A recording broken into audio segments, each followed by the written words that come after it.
going on, guys? Let's try this problem right here.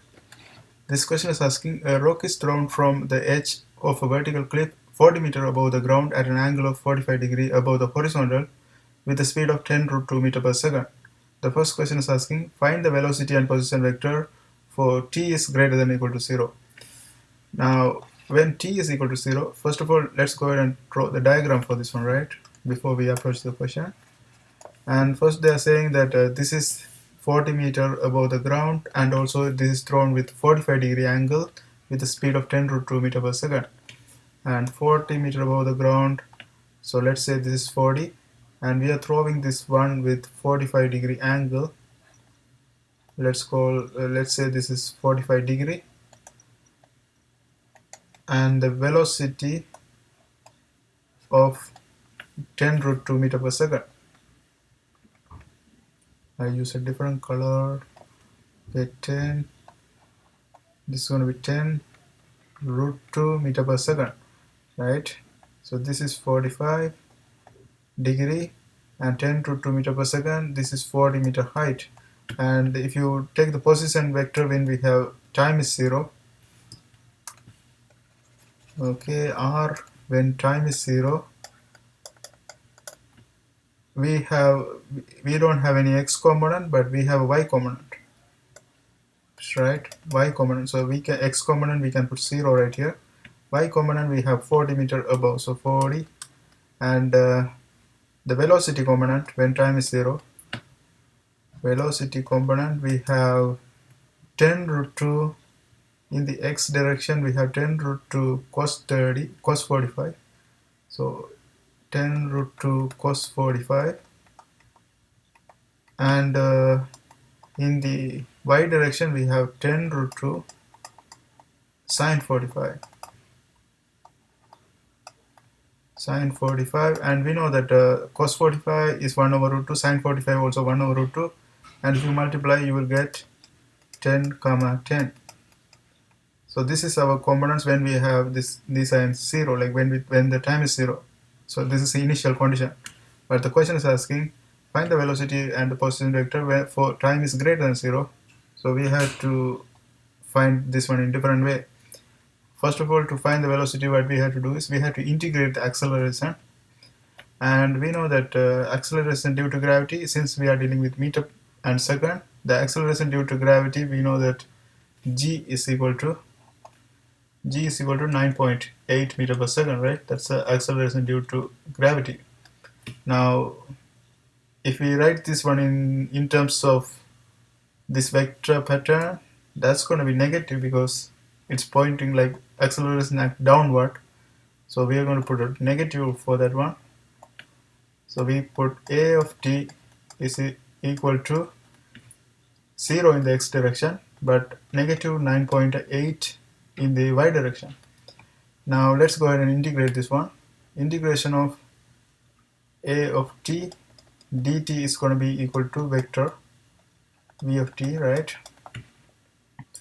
A of t dt, and integration of 0 negative 9.8 respect to t, and if you integrate 0, that's nothing, but we are going to have constant for that one.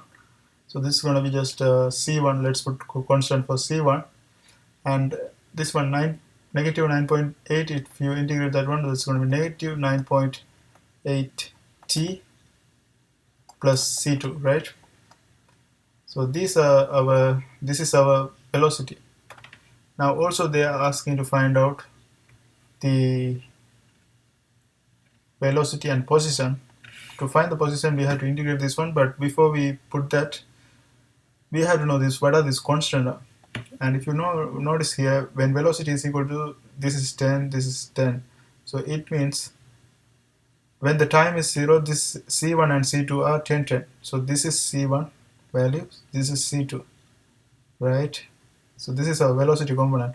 So here what we can do is we can plug those values.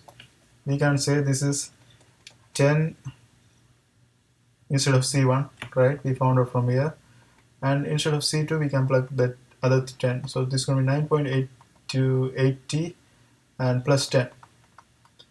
So this is our velocity. Now to find the position vector, we have to integrate the velocity, right? So this is going to be integration of velocity respect to t, and if we integrate this one respect to t, that's going to give us 10t minus 4.9 t square, because 9.8 t square divided by 2, that's going to be 4.9 t square plus 10t, right? Plus 10t. Also, since we are having this 40 meter above the ground, we have to add another 40 to the y component. So the position vector is basically,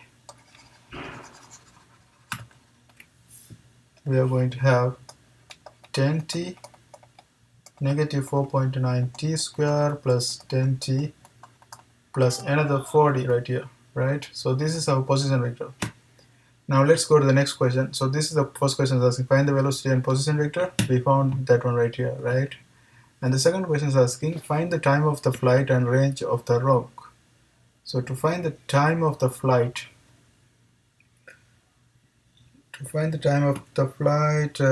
we can take when it approaches the final end.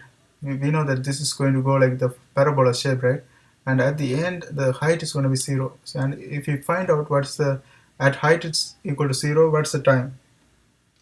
So to find that one, what we can do is this y component, this represents the y height. So if we find what is the time at height is equal to 0, we can find the total time. So let's get rid of this part right here. Okay, let's get rid of this part and let's deal with the b part. Okay, when height is equal to 0, we know that this is our position vector, right? That is 10t minus 4.9 t square plus 10t plus 40. So 10t, that's not 10t, minus 4. I'm just taking the y component because I'm going to equate it to 0, because you know that when we reach the final end, this position y is 0, right? Y-axis is 0. That's why I'm taking that one right here. So 4.9 t square plus 10t plus 40, and I'm equating this one to 0.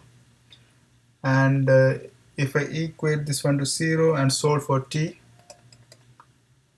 you should get two answers, because we have another position that's, since we are starting with 40, that doesn't come, so this will end when time position is 0. Okay, so if you solve for this t, I already found the value, you can go ahead and solve it. And if you solve for this t, you will get approximately equal to 4.06 seconds, right? Now after you solve for this t, that's one of the question, what is the time of the flight? To find the range of the rock, range is basically x-axis. They are asking what is the distance of this x-axis. So when we have this distance, we know that 10t is the x-axis distance, and if you plug this 4.06 for this x distance, that's going to give us the range right here. So from this one we can see that 10t is going to be equal to 4. So range, let's put range is equal to 10t, that's going to be 4.06 times 10, and that's going to be 40.6 meter. So that's our range. Now let's go ahead to do the C part. Find the maximum height of the rock. And to do this problem, we have to know that in the maximum height, the velocity is 0. So what we do is we equate this velocity, and the velocity of, okay, so here velocity, we should just take the y components, and y component of the velocity is this one right here, negative 9.8 plus 10, and we have to equate this one to 0, t right here, and this is 0. If this is 0, we know that negative 9.8 t is going to be equal to negative 10. Therefore t is going to be equal to negative 10 divided by negative 9.8t, and if you solve for this one, you should get 1.02 second. So this is the time when we have maximum height, but the question is asking find the maximum height, right? So to find the maximum height, we know that y component distance equation. All we have to do is plug the time right in this time. What's going to be the y distance? Now let's erase this part and continue that one right here.